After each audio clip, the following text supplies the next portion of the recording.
সুখী হ'ব পাৰে। পাপ কি? যি আনৰ অন্যায় কৰি কেৱল নিজে সুখে থকাৰ বাসনা পুহি ৰাখে, সেয়াই পাপ।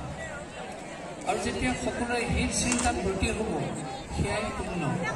প্ৰকৃতিয়ে আমাক সেই পুণ্যৰ কথা এইদৰে কৈছে, যিটো পৰোপকাৰী চিন্তাৰ কথা কোৱা হৈছে।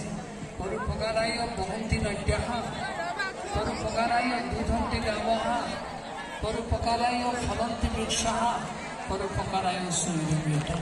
অৰ্থাৎ নৈখন যদি কোনো চৰলৈ বৈ গৈছে, উদ্দেশ্য পৰোপকাৰ। সেই নৈৰ পানী খাই প্ৰাণীয়ে প্ৰাণ ধাৰণ কৰে। গাইজনী যদি লিটাৰে লিটাৰে গাখীৰ দিছে, উদ্দেশ্য পৰোপকাৰ। লক্ষ্য কৰিব, লিটাৰে লিটাৰে গাখীৰ দিয়াৰ পিছতো গাইজনীয়ে এটোপা গাখীৰ নিজে পান নকৰে। সেই গাখীৰ খাই মানুহে অমৃতস্য পুত্ৰা এই পৰিচয় দিবলৈ সমৰ্থ হয়।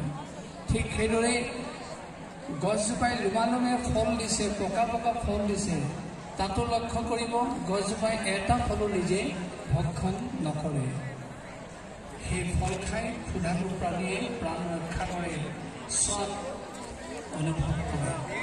এইদৰে প্ৰকৃতিৰ সমস্ত সৃষ্ট বস্তুৰে সৃষ্টিৰ উদ্দেশ্য পৰোপকাৰ। তেতিয়াহ'লে মানুহৰো সেই একেটা চিন্তাই থাকিব লাগিব। প্ৰকৃতিৰ কোলাতে জন্ম হোৱা মানুহৰ কোৱা হৈছে পৰোপকাৰায় সূৰ্যমৃতঃ। এই পৰোপকাৰী সৃষ্টি হৈছিল পৰোপকাৰৰ কাৰণে। এই পৰোপকাৰী চিন্তাত যদি মানুহ ব্ৰতী হ'ব, সেয়ে হ'ল পুণ্য। কেৱল ধূপ চাকি জ্বলোৱা, মাংগলিক কৰ্ম কৰাটোকে পুণ্য বুলি কোৱা নহয়। সকলোৰে উপকাৰী চিন্তাত থাকি হোৱাটোকে পুণ্য বুলি কোৱা হৈছে। তাৰ লগে লগে কৈছে যে বিষয়ত নামে বিৰক্তি জন্মাব। কোনো মানুহে, সংসাৰী মানুহে বিষয়ত নিয়ন্ত্ৰণ কৰা যিটো ইচ্ছা, সেইটোতহে বিৰক্তিৰ শব্দটোৰ প্ৰয়োগ হৈছে।